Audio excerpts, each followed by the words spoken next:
Bonsoir. Annabelle Morin est morte à l'âge de 14 ans, 2 semaines après s'être fait vacciner contre le papillome humain, un virus susceptible de donner le cancer du col de l'utérus. Le coroner est incapable de déterminer la cause exacte du décès, mais il est loin d'écarter que ça puisse être le vaccin. Pendant que le Québec faisait face à sa première tempête, François Legault était au pôle sud pour grimper le mont Vinson. Il a dû faire face à des conditions extrêmes, des vents violents causant des températures de moins 50 degrés. Il nous raconte ce qu'il a vécu.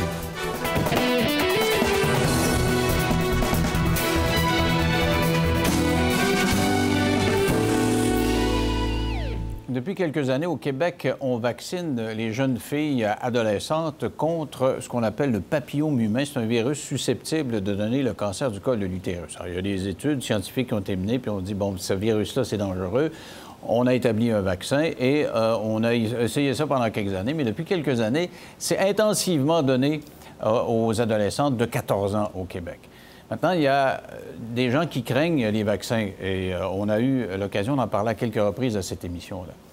Et il y a une mère de famille qui, elle, se pose de sérieuses questions quant à la vaccination parce que sa fille est décédée quelques semaines après avoir subi un deuxième vaccin contre ce papillome humain. Il s'agit de Mme Linda Morin qui est avec nous. Bonsoir, Mme Morin. Bonjour. Vous êtes accompagnée de Maître Jean-Pierre Ménard, votre avocat. Bonsoir, Maître Ménard. Expliquez-moi ce que vous avez vécu d'abord. Votre petite fille est morte, elle avait 14 ans. Elle avait 14 ans. Évidemment, c'est sûr que ça a commencé sans que je le sache. Comment ça que sans que vous le sachiez? Bien, parce que, étant donné qu'elle a 14 ans, bien, j'avais pas de permission à donner. À 14 ans, les jeunes peuvent décider d'eux-mêmes. Alors, on n'a pas eu de papier qui disait qu'elle n'était pas être vaccinée pour le Gardasil. Je savais que ça se faisait en secondaire 3, mais par contre, on n'a pas eu d'avertissement, nous, les parents. Et un jour, elle vous a dit « j'ai été vaccinée ». Non, non, même pas. Bien, même pas. Ça y a pas fait mal, j'imagine, fait qu'elle n'a jamais parlé. Alors, le premier vaccin a eu lieu le 9 octobre, que j'ai su par après. Je vous donne les dates aujourd'hui parce que j'ai fait les recherches. Puis, le 9 octobre, elle a eu sa première dose. 15 jours après, elle est sortie de sa chambre, elle était tout mélangée, elle marchait plus, elle était vraiment confuse, elle ne savait plus vraiment son nom. C'est comme, elle avait une réaction neurologique, comme ça, elle avait pris une overdose de médicaments. Moi, j'ai vraiment associé ça à... Vous pensiez qu'elle avait pris de la drogue? Bien, je pensais qu'elle avait pris de la drogue, même si je savais que ma fille n'en prenait pas. C'était ça. Elle avait perdu. Oui, complètement perdue. Elle n'était même pas d'articuler, là. Donc, ça a duré quasiment 45 minutes à y faire des compresses pour qu'elle revienne à elle jusqu'à temps qu'elle me dise sa date de naissance. Là, j'ai appelé l'Info-Santé. Là, eux autres, ils m'ont conseillé de descendre d'urgence à Sainte-Justine parce que c'était pas normal qu'une fille de 14 ans perde la tête comme ça sans raison. Alors, on est descendu à Sainte-Justine. Là, c'est sûr que... Là, elle s'est mise à vomir à Sainte-Justine. Là, c'était comme... Ça n'arrêtait plus, là. C'est comme si elle était empoisonnée. Fait que là, eux, ils m'ont questionné beaucoup sur ce qu'elle avait mangé puis tout ça. Elle avait des gros maux de tête aussi, je pense. Non, c'est arrivé par après, les maux de tête, okay. À force d'être malade, j'imagine, là.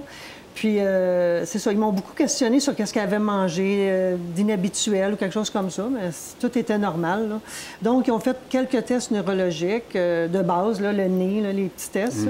Ils l'ont gardé sur surveillance toute la nuit. Puis, le matin, ils sont arrivés, ils ont étudié le cas toute la nuit. Il y était un neurologue en chef avec 4 internes, j'imagine. Puis, ils ont discuté du cas d'Annabelle, puis ils ont fini en disant que c'était une migraine basilaire. Là, qui veut dire quoi, une migraine basilaire? Ça, ben, ça veut dire que... C'est un type de migraine, supposément, qui pourrait causer ces choses-là. OK. Mais Annabelle faisait des migraines comme moi j'en fais, comme ma mère en fait. Puis, moi, tout de suite, ma réaction, c'était, ben non, ça ne peut pas être une migraine, là. Non, on ne peut pas être perdu comme ça à cause d'une migraine. Non, moi, je ne pouvais pas croire à ça. Donc, je leur ai expliqué que j'apprécierais vraiment d'avoir un scan pour voir comment est-ce qu'ils peuvent me garantir que je peux partir avec ma fille et que ça n'arrive pas encore sur le bord du chemin ou qu'elle se fasse frapper ou n'importe quoi. Elle était complètement perdue. Est-ce qu'ils ont accepté de faire davantage de tests? Oui, ils ont accepté de faire un scan. À la limite, il était supposément normal. Donc, ils m'ont donné le congé. Puis... Mais jusque-là, personne n'a parlé de vaccin. Elle ne vous a pas dit à vous ni aux médecins qu'elle s'était fait vacciner? Non. Et eux, ils n'ont pas déduit ça non plus? Non, c'est ça qui est un peu bizarre qu'ils n'aient pas parlé parce qu'elle était la candidate idéale. Elle avait 14 ans, elle était en secondaire 3. Ils ont fait des tests dépistage de drogue puis tout ça. Ça, c'est sûr qu'ils ont fait ça en arrivant. Puis elle était clean, évidemment. Puis, c'est ça. Là, on a parti. Ils nous ont dit d'arrêter la pilule parce qu'elle avait commencé à prendre la pilule pour l'acné, la Yasmine qu'elle appelle. Vous dites que la pilule, c'est un contraceptif, mais qui sert à des fins de dermatologiques. Oui, c'est plus utilisé pour ça pour les jeunes filles maintenant. Donc, elle a pris ça peut-être 2 mois avant le... Puis, aussitôt qu'on est sorti de l'hôpital, mais elle n'a jamais repris la pilule. Donc, on est revenu à la maison le matin, puis elle est allée à l'école le lendemain, passer ses examens, puis chemin faisant. Et là, ça va bien. Tout va bien. Jusqu'à ce qu'il y ait un autre épisode de vaccination. Et encore là, vous n'êtes pas avisé de ça. Non. Supposément qu'elle aurait eu un vaccin en date du 24 novembre. Alors là, moi, je ne sais pas encore une fois. Là, le 9 décembre, elle arrive d'école, on soupe, elle se fait sa pizza du mercredi, du mardi soir.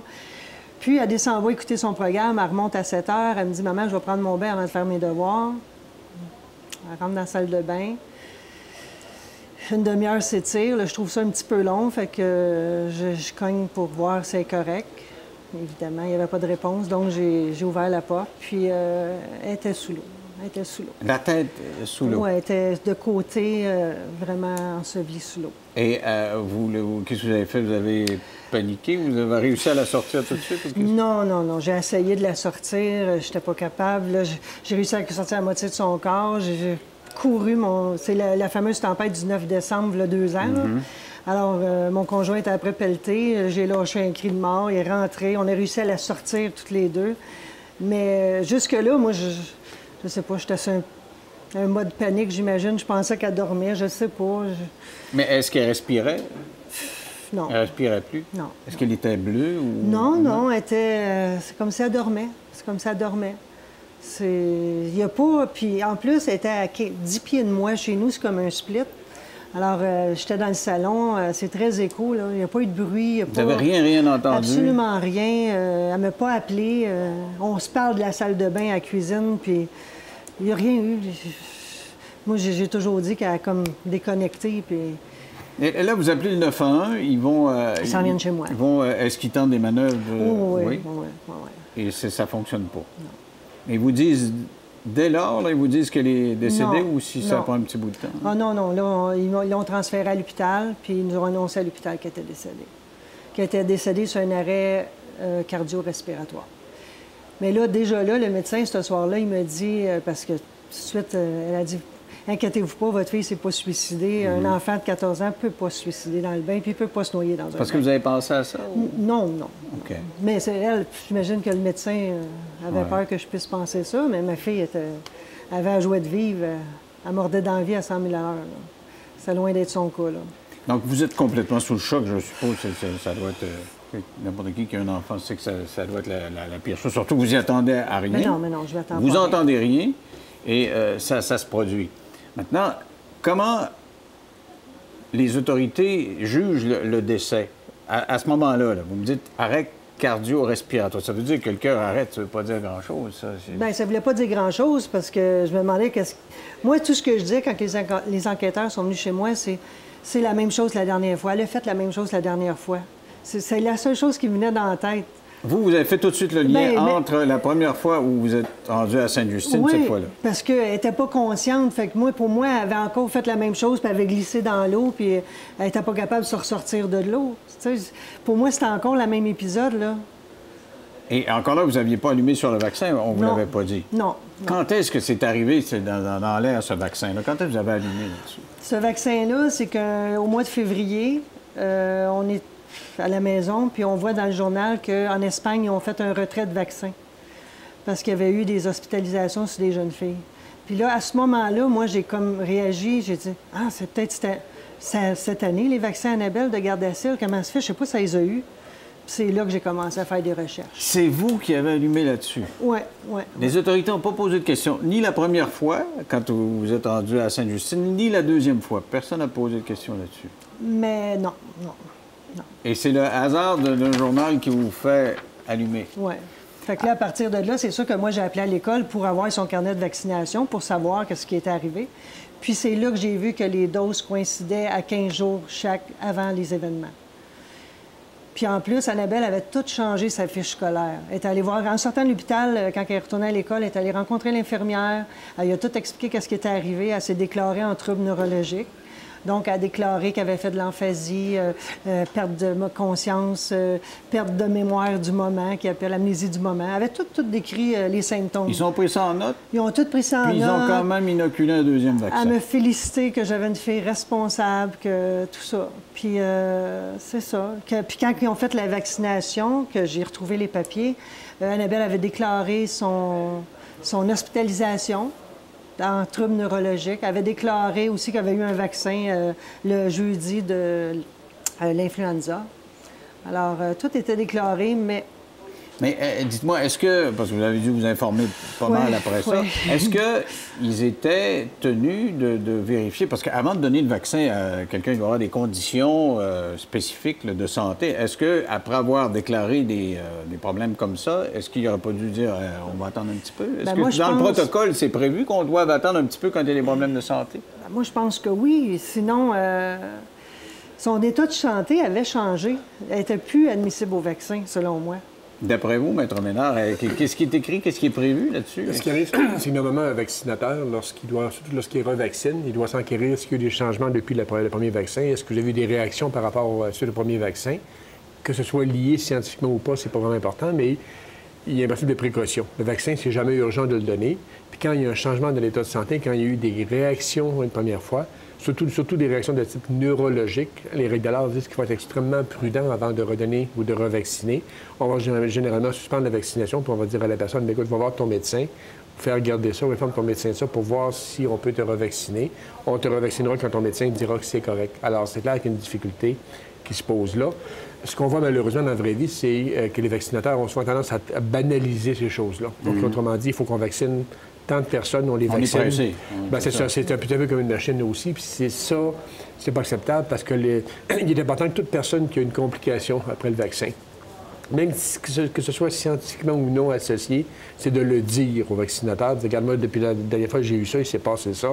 Puis le vaccinateur devra avoir la prudence de dire, bien, écoutez, on va attendre, on va faire voir ça par un médecin et on vous reconvoquera pour vous vacciner. Ça, c'est une règle qui est importante. L'autre chose qu'on voit aussi, malheureusement, c'est que les complications associées au vaccin, en général, c'est très banalisé.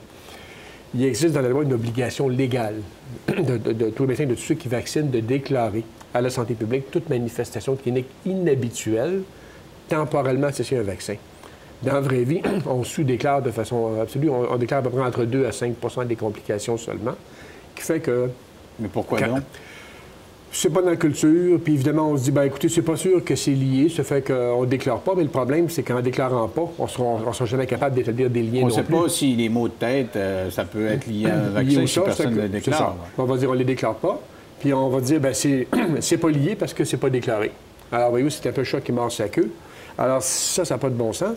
Et il faut absolument que, écoutez, je pense qu'ici, il ne s'agit pas d'être anti-vaccin, pas du tout, là. On est pro-vaccin, mais il existe quand même des règles pour protéger la population. Puis c'est important que ces choses-là, ils soient déclarées, transmises aux personnes qui sont capables de les analyser aussi. D'ailleurs, le coroner qui a étudié la mort de votre fille n'est pas capable de dire de quoi elle est morte. Et il dit, comme je ne sais pas trop, il dit, effectivement, ça risque d'être une noyade, mais qu'est-ce qui a provoqué la noyade? C'est une perte de conscience, puis je ne suis pas capable de dire que c'est pas les vaccins. Il faudrait peut-être s'intéresser davantage à ça. On va en parler après la pause. Juste avant d'y aller à cette pause-là, quand vous avez découvert que votre fille s'était fait vacciner, puis vous ne l'avez pas dit, comment vous avez réagi? Honnêtement, moi, j'étais d'accord pour le vaccin.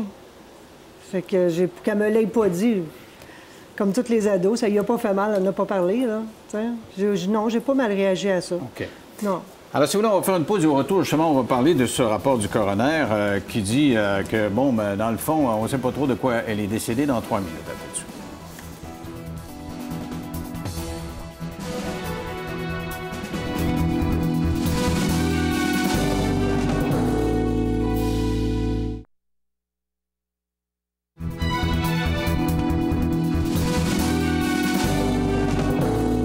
Avec nous, Maître Jean-Pierre Ménard et Mme Linda Morin, la mère d'Annabelle, qui est morte quelques semaines après avoir été vaccinée lors d'une campagne intensive de vaccination contre le papillome humain. Avant la pause, on parlait du rapport du coroner. Alors, le coroner dit il est clair qu'elle a subi une perte de conscience ou une syncope alors qu'elle était dans la baignoire. Donc, il dit elle a perdu connaissance et s'est éventuellement noyée. La mère n'accepte pas que sa fille soit décédée sans raison connue et c'est légitime. Et il dit, vous avez raison de vous poser des questions. Puis il dit 2 fois plutôt qu'une. Il le dit à 2, 3